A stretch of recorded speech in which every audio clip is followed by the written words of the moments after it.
In 1819, Spain's greatest painter bought a farmhouse outside Madrid and disappeared into it. He was 73, deaf, haunted, and on the walls of that house, he painted things no one was ever meant to see. They call them the Black Paintings. Saturn devouring his son. Witches gathered in darkness. A dog drowning in emptiness. 14 visions painted directly onto plaster.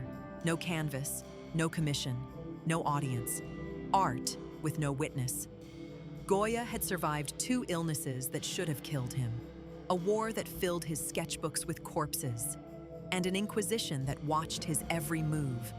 The silence of his deafness had lasted 30 years. This house was where he stopped pretending. Imagine 30 years of total silence.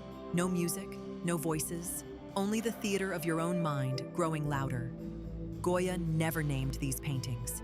He never mentioned them, not once, in any letter he ever wrote. Carl Jung had a name for what lives on those walls: the shadow. The parts of ourselves we exile. Rage, terror, appetite do not die. They wait. And when a man stops performing for the world, the shadow picks up the brush.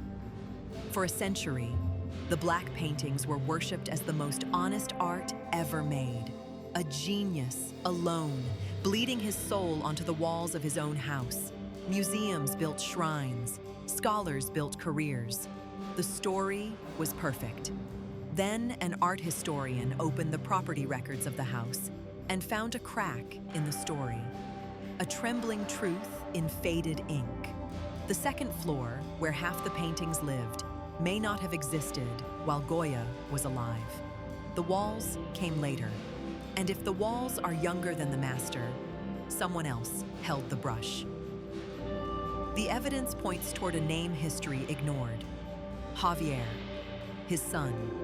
The confession we worshipped for 2 centuries may be a child's portrait of his father's darkness. Here is the strange part. Nothing changed. Saturn still devours. The dog still drowns. Confirmation bias, our habit of seeing only what confirms the story we already love, kept the myth alive. The horror never needed Goya's name to be true. Perhaps that is the real masterpiece. We stood before those walls for 200 years and called the darkness his. It was ours. It was always ours.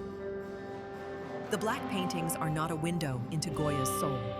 They are a mirror.